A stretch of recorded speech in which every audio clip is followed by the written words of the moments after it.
Welcome to a special edition of Behind the Catch Fence. I'm your host, David Hoffman. You're probably wondering, this seems a little familiar. Well, we had NASCAR Hall of Famer Richard Petty on the show back in 2021, and we decided to go back and dig through the archives a little bit. With it being July 4th weekend coming up, the 75th anniversary of the Petty name in racing, and the 40th anniversary of the King's 200th NASCAR Cup Series win, it was a no-brainer what this week's show was going to be. And we've gone through and polished some things up, so I hope you'll enjoy it. Without further delay, sit back on this Independence Day weekend, relax, grab yourself a hot dog or a burger, and enjoy this episode with the King, Richard Petty.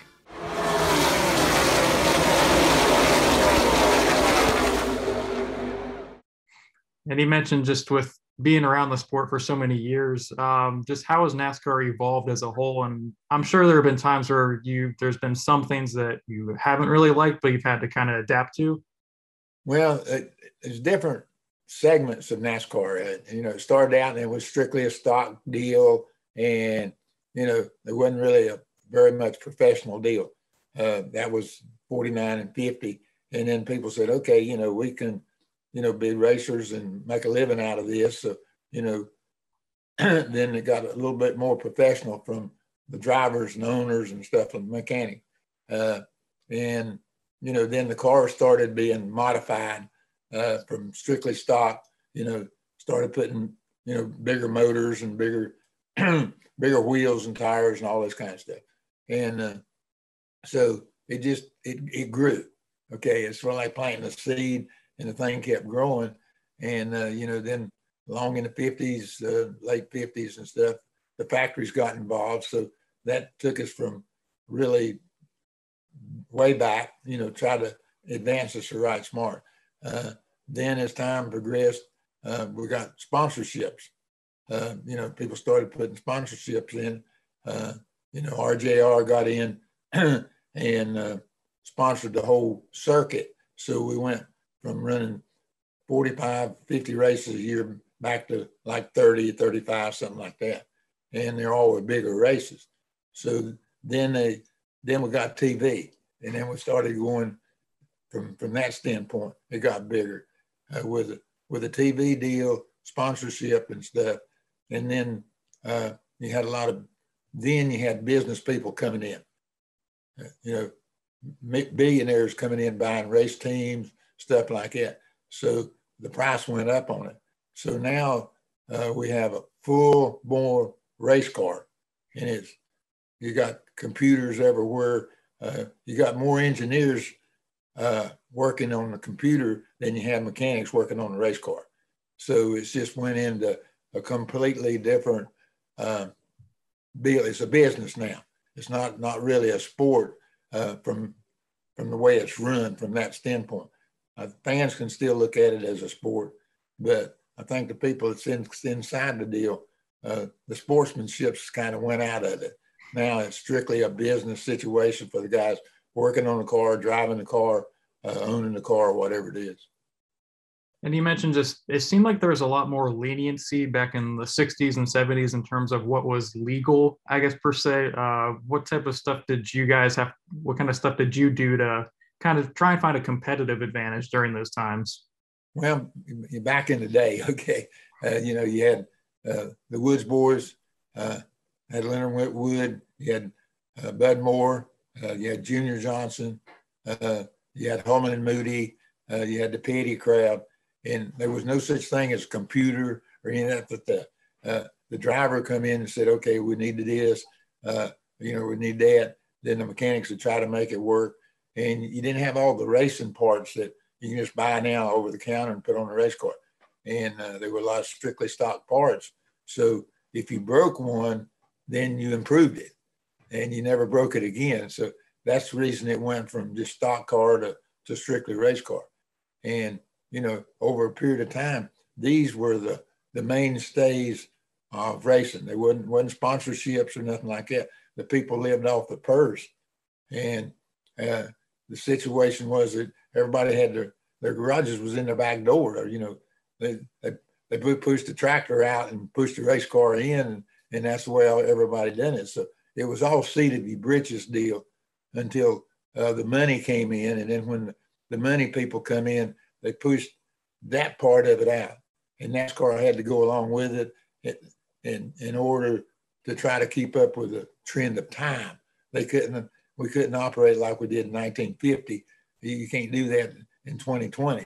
So everything has to change according to what the environment is around. And you mentioned just going up through the years.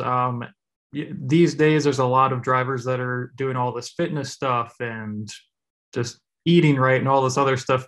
Back in the day, just how would you prepare for a weekend or just a season?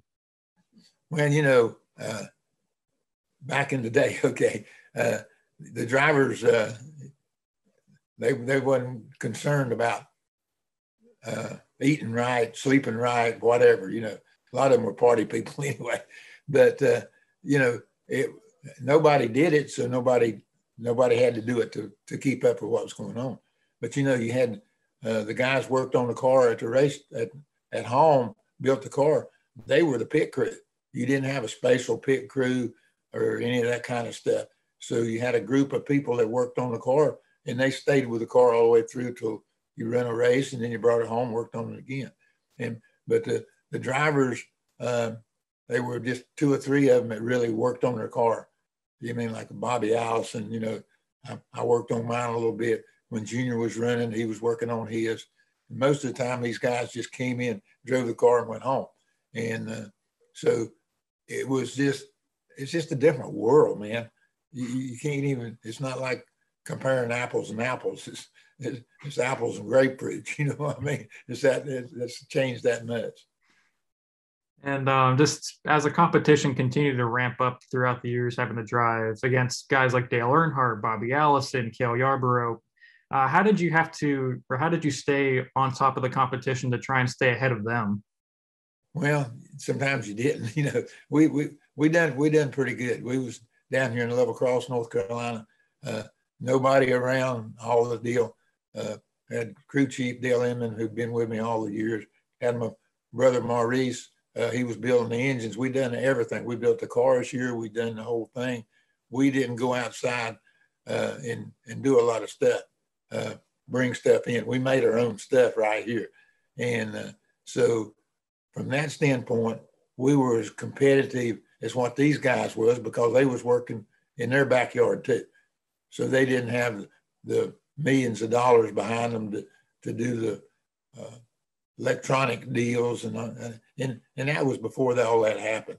So basically everybody was playing out of the same book, and you had the book, and then you looked at the book and said, well, this is not cheating, but it's kind of pushing the envelope, you know what I mean? And then sometimes you'd push it a little bit too far, but NASCAR now, under their rules and regulations, there's you can't even hardly fudge on the way the situation is. So from that standpoint, I think the cars are probably more even than they've ever been. And you mentioned a little bit earlier about your crew chief, longtime crew chief Dale Inman. What made the chemistry so just like flawless for you guys? It almost seemed like. Well, it was a family deal. Dale was a cousin. I grew up with him. When we was young, we used to go to the swimming hole, go swimming in the creek, race our bicycles around, went to high school together, played football together, dated together. And then my brother was right here with us, okay? And so you wound up being a family affair. My dad sort of ran the show. My mother kept the books and kept us all straight. Had my cousin working on the race car, my brother working on the engines. I was right there. And we all lived within a quarter of a mile of each other. So racing was all we did. We didn't have a lot of outside activities. You didn't have all the TVs and all the computers and stuff to play with. So racing was our game, and we played it, 24 hours a day basically. You go home, you think about it, you come back, and you might make a change or something like that. But all of us were on the same page, and that team stayed together for 20, 30, 40 years. So you really didn't have to talk to each other, because you knew what the other guy was thinking.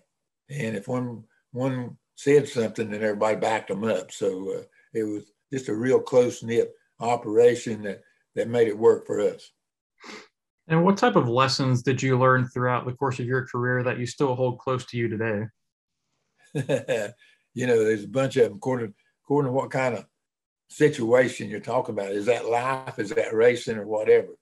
It's always kind of deal that I looked at things and say, okay, forget what happened yesterday except by learning from it. Do the best you can now and hope for the best in the future. So the basic deal is, try to do better than what you've been doing.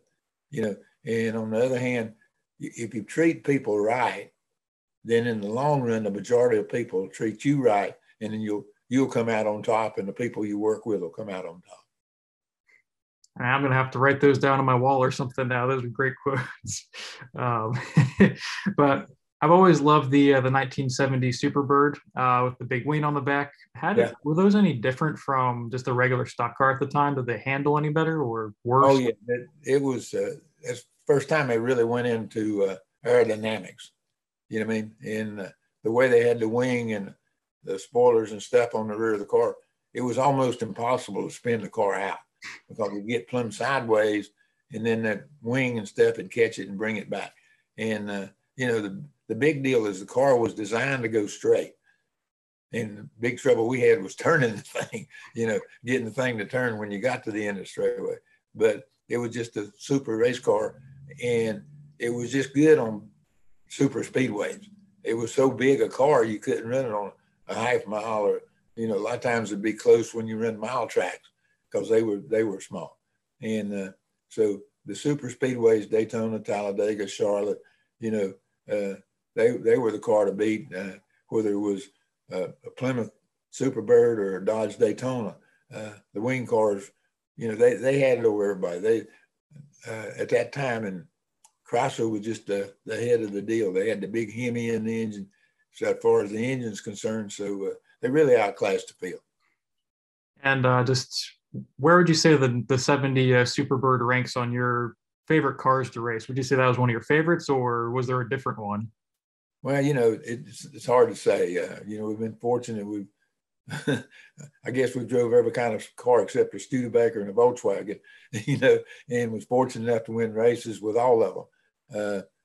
And the Superbird, like I say, was a super race car, but it was not a good race car for all kinds of racetracks. Probably the 72, 73, 4 Dodge was probably the best overall race car. It was good on short tracks. It was good on super speedways, good road course.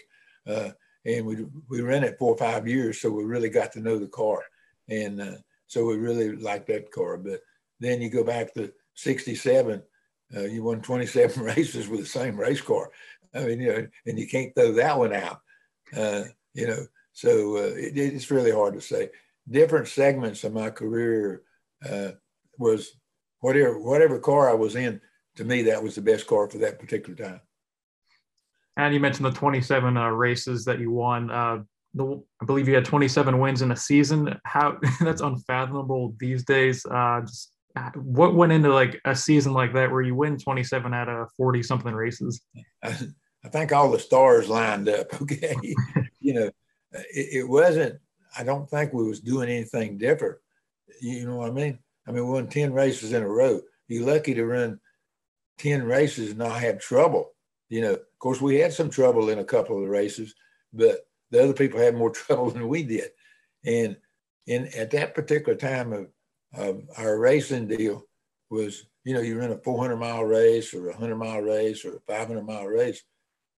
The big deal was get to the end of the race. You know what I mean? Because the cars were not all race cars. There was so much stock stuff on. So you had a lot of blown engines or broke axles and, just broke wheels or whatever it was. And so the deal of just finishing that many races in a row was quite a feat. And so we just hit on a lucky streak. We were doing everything right and everybody else was doing everything wrong. And it just worked out. You're in an exclusive list with Dale Earnhardt Sr. and Jimmy Johnson as the only seven-time champions in NASCAR. Just as you watch those two drivers follow in your footsteps, what did you see from them that just kind of made them so special in their own right? You got to figure. I won 7 championships. I won it. I won it under 4 or 5 different ways to count points. You know what I mean? And I don't know if the way they count points now, whether I'd won the championship or not. So they changed the way they do championship points and stuff like that. So, all you can do is compare Earnhardt in his era, or Jimmy Johnson in his era, or Richard Petty in his era. You can't compare them against each other because circumstances, economies, everything was so much different.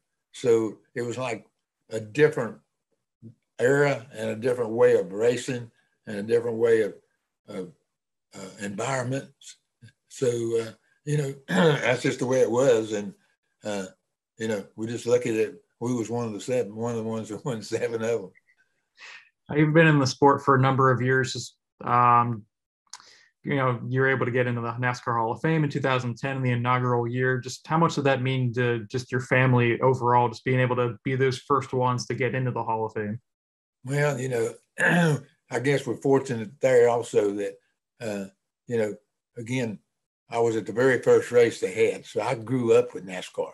Okay, I grew up with a France family as they changed rules, as the dad went away and the son came in to take over.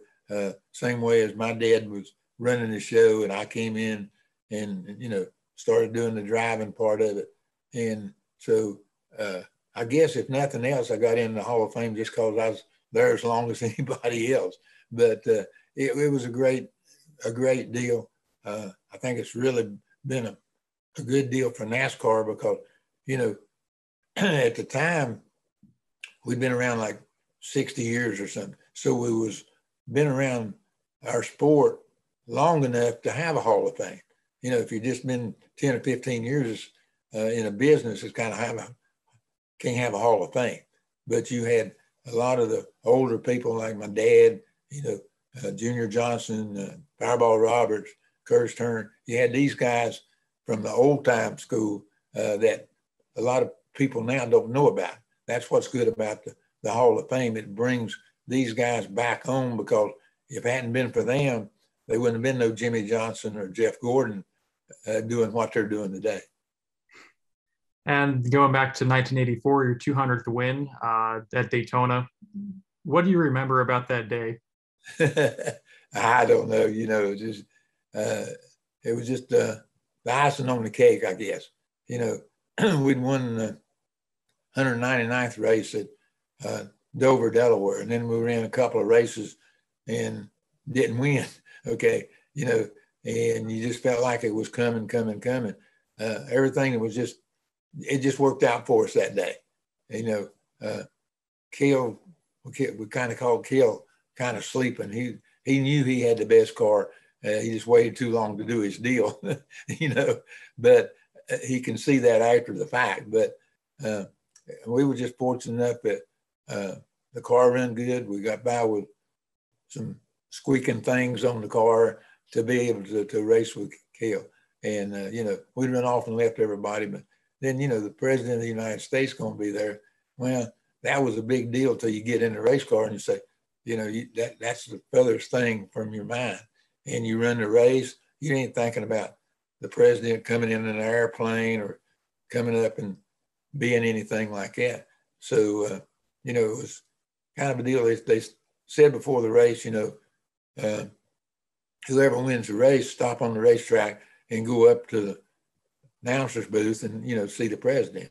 Well, I come down pit road, they said, get out on the racetrack. Are you supposed to go upstairs? So, the big deal was that we won it on the last green flag lap in front of the president of the United States on July the 4th. Hollywood wouldn't even buy this picture, I know afterwards you had Kentucky Fried Chicken with the president. Yeah, we got to eat and that was a good deal. They closed up the garage area and let the crews and their families, owners, people in NASCAR all come in and be with the President of the United States. I mean, you have a picnic on July the 4th with the President of the United States. That's a pretty big deal, and so it just worked out really. It couldn't have been better for him. I look back and I say, okay, we got him on the sports page. He got us on the front page. So, it was a good day for both of us, or the whole country, I hope. It's a pretty good swap overall, and then can't get any more American than Kentucky Fried Chicken, NASCAR, and the President. So that's a good win. Yeah. What's been the most fulfilling and rewarding part of your career? Do what now? What's been the most fulfilling and rewarding part of your career? Just being here. Running for 30, 32 years, having all the accidents, breaking your neck, broke about 2/3 of the bones in my body, I guess, because they just didn't have the safety features and stuff that we have today. You know what I mean? So, you drove hurt, you done all that kind of stuff. So, just really surviving that many years and still, being up and get up in the morning, walking around, not hurting.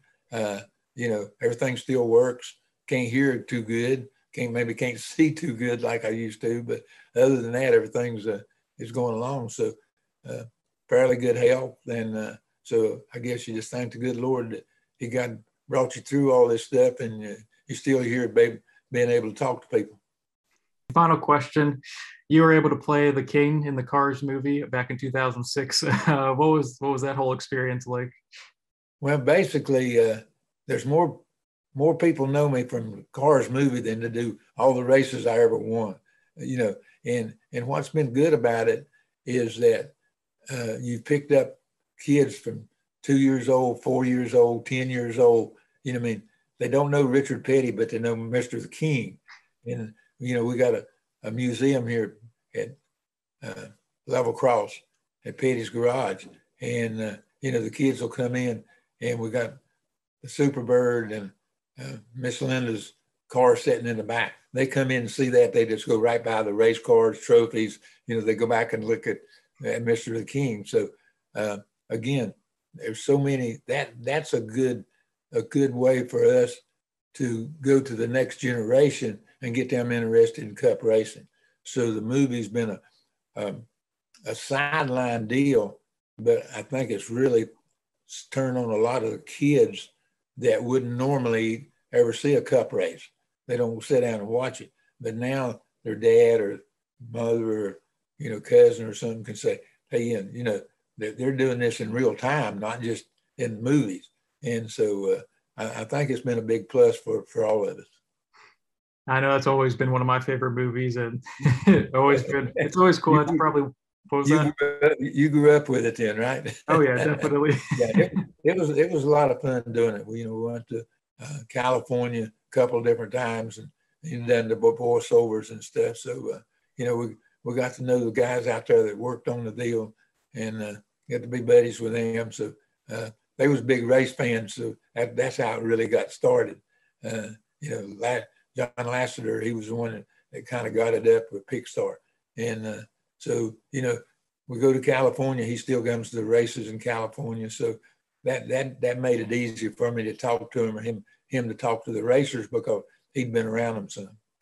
And he made the perfect choice with the 70 Superbird, that's for sure. Okay. Couldn't have picked a better car to do it with, yeah. Yeah. Well, that's all the questions I have. I appreciate you taking the time, and hopefully you continue to stay healthy. Okay, buddy. Have a good week, okay?